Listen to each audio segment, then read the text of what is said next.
अवधूत चिंतन श्री गुरुदेव दत्त. श्री स्वामी समर्थ.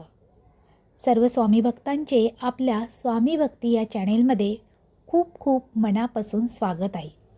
आज आपण एक नवीन व्हिडिओ घेऊन येणार आहोत. श्रावण महिना अतिशय पवित्र महिना. श्रावण महिना आणि अतिशय पवित्र आणि फलदायी महिना मानला जातो. श्रावणातला प्रत्येक दिवस हा एका सणासारखा असतो. पण या संपूर्ण महिन्यात श्रावण पौर्णिमा म्हणजेच नारळी पौर्णिमा हा दिवस सर्वात श्रेष्ठ आणि फलदायी मानला जातो. आणि यावर्षी एकाच दिवशी भगवान श्री विष्णू, माता लक्ष्मी, आपली कुलदेवी आणि स्वामी महाराजांची कृपा प्राप्त करण्याची सुवर्ण संधी आपल्याला मिळालेली आहे. म्हणजेच गुरुवारीच सर्व काही आलेले आहे. आता अनेक महिलांना प्रश्न असतो की पौर्णिमेला सत्यनारायण नक्की कधी करायचे? प्रदोष काळी करायचे की सकाळी करायचे? कुलदेवतेची सेवा नक्की कशी करावी? समजा गावाला जायचे असेल किंवा बाहेर कुठे इतर ठिकाणी जायचे असेल तर पूजा कशी व्यवस्थापित करावी? असे अनेक प्रश्न महिलांना पडतात. तर आजच्या या व्हिडिओमध्ये आपण या सर्व प्रश्नांची अतिशय सोप्या शब्दात आणि सविस्तर उत्तरे पाहणार आहोत. तर व्हिडिओ शेवटपर्यंत नक्की पहा. व्हिडिओ स्किप न करता पूर्ण पहा. तुम्हाला सगळ्या प्रश्नांची उत्तरे आजच्या व्हिडिओमध्ये मिळणार आहेत. कारण एकही मुद्दा चुकला तर सेवेचे फळ अपूर्ण राहू शकते. त्यामुळे व्हिडिओ संपूर्ण पहा. सर्वात आधी आपण तिथी आणि सत्यनारायण पूजेची वेळ पाहूयात. सगळ्यात आधी आपण समजून घेऊया पौर्णिमेच्या तिथी आणि पूजेची योग्य वेळ. पौर्णिमा तिथी 2 दिवसांमध्ये येते. शास्त्रानुसार आपण उदय तिथी, सूर्योदयाची तिथी ग्राह्य धरतो. पौर्णिमा सकाळी सुरू होत असली तरी पौर्णिमेचे सत्यनारायण हे नेहमी प्रदोष काळी म्हणजेच संध्याकाळच्या वेळी केले जाते. यावेळेस गुरुवारचा मुहूर्त. गुरुवारी सकाळी पौर्णिमा लागल्यानंतर प्रदोष काळी सत्यनारायण पूजा करणे अत्यंत उत्तम मानले जाते. गुरुवार हा भगवान विष्णूंचा आणि स्वामी महाराजांचा दिवस आहे. त्यामुळे गुरुवारी सत्यनारायण केल्यास दुहेरी फळ मिळणार आहे. त्यानंतर जर तुम्हाला गुरुवारी जमत नसेल तर पर्याय म्हणून शुक्रवार सुद्धा आहे. ज्या महिलांना गुरुवारी काही अडचण असेल किंवा गुरुवारी शक्य नसेल किंवा ज्यांच्या घरात गुरुवारी वरदलक्ष्मी व्रत किंवा इतर पूजा आहे त्यांनी शुक्रवारी सकाळी किंवा दुपारी सत्यनारायण केले तरी चालणार आहे. आता पाहूया आपण संकल्पयुक्त सत्यनारायण कसा करावा. त्यांच्यासाठी हे म्हणजे संकल्पयुक्त सत्यनारायण जे करणार आहेत त्यांच्यासाठी हे कसे करावे. जर तुम्ही श्रावणात 5, 7, 11 किंवा 21 संकल्पयुक्त सत्यनारायण करत असाल तर तुम्ही गुरुवारी पहिला सत्यनारायण करून या सेवेची सुरुवात करू शकता. जर तुम्हाला रक्षाबंधन किंवा नारळी पौर्णिमेनिमित्त माहेरी किंवा गावाला जायचे असेल किंवा बाहेर कुठे जायचे असेल तर तुम्ही गुरुवारी एक सत्यनारायण करून गावाला जाऊ शकता आणि आल्यानंतर उरलेले सत्यनारायण पूर्ण करू शकता. सेवेत कोणताही दोष लागत नाही. फक्त संकल्प करताना लक्षात ठेवा यथाकालीन सेवा हा शब्द वापरावा. अखंड असं न वापरता यथाकालीन सेवा असा शब्द वापरावा.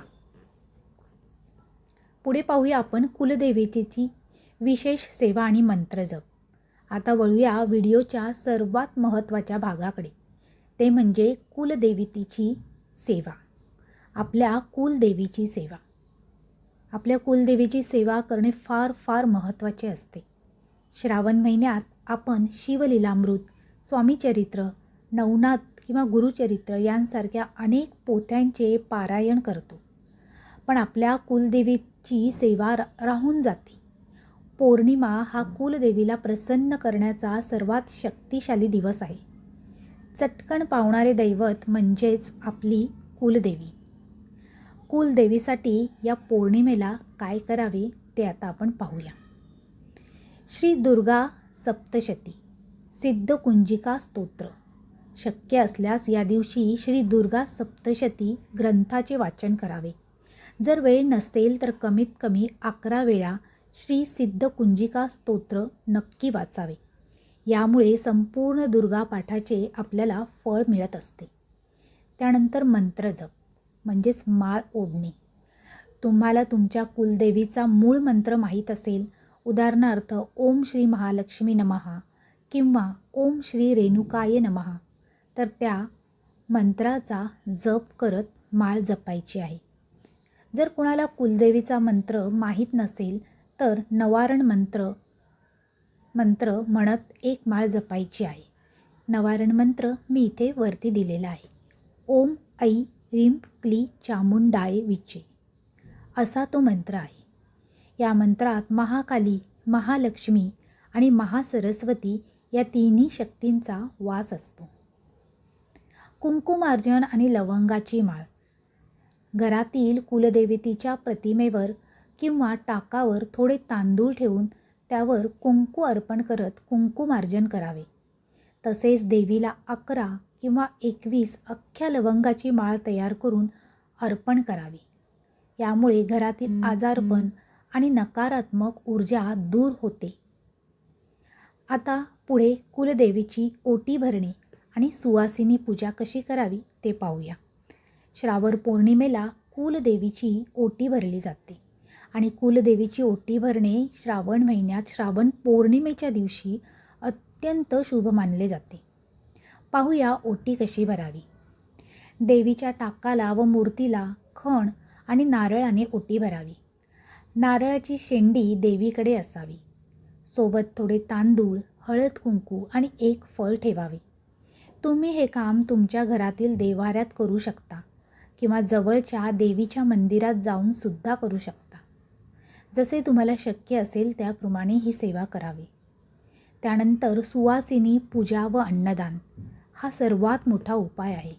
जर शक्य असेल तर या दिवशी एखाद्या सुवासिनीला, स्त्रीला घरी भोजनासाठी किंवा प्रसादासाठी बोलवावे. तिला मानापानाने बसवून दूध, साखर, चहा किंवा खीर पुरीचा प्रसाद द्यावा. आपण देवीला जी खणनारळाची ओटी भरली आहे तीच ओटी माझी कुलदेवीच माझ्या घरी आली आहे असा भाव मनात ठेवून त्या स्त्रीच्या ओटीत ती ओटी भरावी. सोबत यथाशक्ती दक्षिणा आणि एक फळ द्यावे. तुमची ज्याप्रमाणे ऐपत असेल त्याप्रमाणे तुम्ही दक्षिणा आणि एखादे फळ तिच्या ओटीत द्यावे. जर स्त्रीला घरी बोलावणे शक्य नसेल तर मंदिरात जाऊन देवीची ओटी भरली तरीसुद्धा चालणार आहे आणि तिथल्या पुजाऱ्यांना किंवा गरजू स्त्रीला फळ किंवा अन्नदान अवश्य करावे. घरातील आर्थिक अडचणींवरील सोपे उपाय आपण थोडक्यात पाहूया. अनेक महिला विचारतात की आर्थिक चणचण खूप आहे, काय करावे, उपाय कसा करावा, खूप काही आर्थिक आहे, त्यामुळे आम्ही काय करू काही समजत नाही. तर हा दिवस अत्यंत शुभ आहे. श्रावण पौर्णिमेच्या संध्याकाळी सत्यनारायणाच्या शिराचा प्रसाद किंवा खडी साखरेचा नैवेद्य दाखवल्यानंतर घरातील मुख्य दरवाजाजवळ 2 दिव्यांची आरस करावी. एक तुपाचा आणि एक दिवा देवीसाठी, एक तेलाचा दिवा वास्तुदेवतेसाठी. एक तुपाचा दिवा देवीसाठी आणि एक तेलाचा दिवा वास्तुदेवतेसाठी असे 2 दिवे करावे. मुख्य दरवाजाजवळ ठेवावे त्या दिव्यांची आरस. यामुळे घरात समृद्धी येते आणि अडकलेले पैसे परत मिळण्याचा मार्ग मोकळा होतो. तर अशा प्रकारे नारळी पौर्णिमेच्या दिवशी तुम्ही कुलदेवतेची अशा प्रकारे फार सुंदर अशा प्रकारे सेवा करू शकता.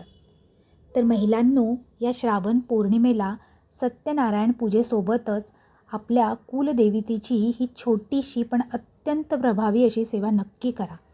स्वामी महाराज आणि कुलदेवी तुमच्या घरातील सर्व अडचणी नक्की दूर करतील.